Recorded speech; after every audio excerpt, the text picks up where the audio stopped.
Hello, everybody. Happy Wednesday. I am coming to you today because I got some great news to share. I have created a mental health toolbox.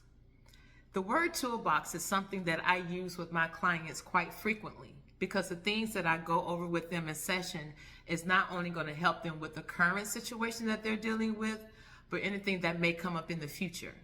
So this toolbox, or this mental health toolbox, is going to be a collaboration of various tools to help not only deal with certain things that you may be dealing with now, but future things.